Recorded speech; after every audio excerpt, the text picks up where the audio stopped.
Hey guys, my name is Masud. Welcome back to the YouTube channel. So in today's video, I wanted to talk about how to find a good builder for your refurb. Now, as you may know, if you've watched my past videos, I have just finished my first refurbishment project, and I did use only one builder who did the works. So the beauty of that was I found one good builder who had connections with other tradespeople. Usually this is the case with all builders. If you find one good builder, because they work together with the other tradespeople, so electricians, plasterers, tilers, people who do bathrooms. I don't even know what they're called, sorry. But yeah, if you find one good builder, they'll have connections to the other tradespeople, so that's all you need, and it saves you a lot of time.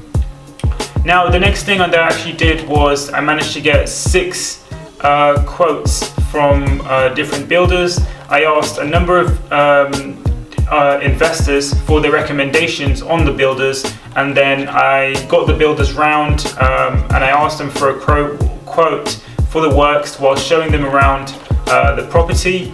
At the time, I didn't know anything about building or refurbishment, so the first few were a little bit scary because I kind of didn't know what the hell they were talking about.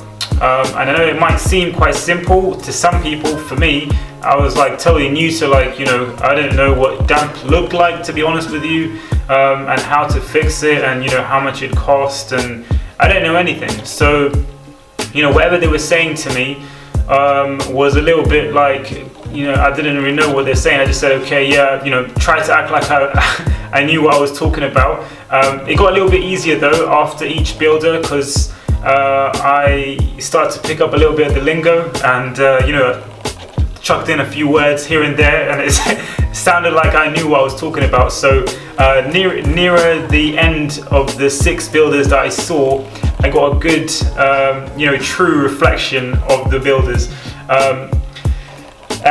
So hopefully they didn't think that I didn't know anything, and it could have got ripped off. But I don't think that happened, and hopefully it won't happen to you. But it is something that does happen, and it's quite common. So what I'd say is, when I was actually with the builders, something that why I picked the builder I did was I based it off how I felt when I was with them. Kind of just felt like the vibe when I'm in and around them. Can I ask them questions? Does this person look honest? Can I trust that person? And what do I think about them in general? I try and maybe give them a rating out of 10 or something in your head, and then at the end just say pick the one that has the highest rating or something like that. I'd say pick the one that you think you'll work the easiest with, just because a refurbishment is like a major thing. You are going to have to be spending a lot of money, and you definitely want someone that you can trust and who's reliable. So yeah, the next thing that I actually did was, once I actually found my builder, I managed to set up a contract between me and them, which would say that I would pay them in installments for each completed part of the works. So once the kitchen and the tiling, or once the kitchen and the yard had been finished, then I'd pay them the first installment. That way it kind of reduced the risk on me, because if I had paid them the money in one go before the job was done, then they can kind of just leave the works as it is and run away. Which I'm not saying they would, but it's a lot of risk for you. So you want to reduce that risk, and you want to say to them, I'd be happy to do or to pay you in installments after each of the works have been completed, and possibly leave a little bit of a buffer at the end, just so that you can check all the works and see that you're happy with what they've done or the quality of their work. So yeah, after that, the next thing is really just communicating. So make sure you keep in constant touch with them. I found it really easy with the builder that I had. We kept in touch by text, or sometimes if it was something a little bit longer, I might just call them.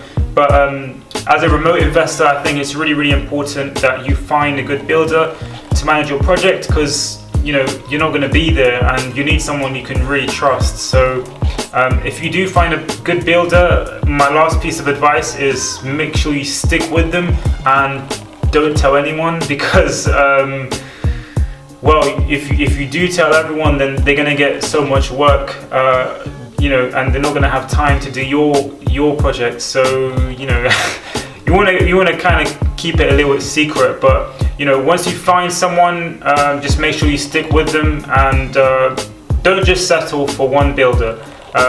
Keep trying until you find one that you actually like.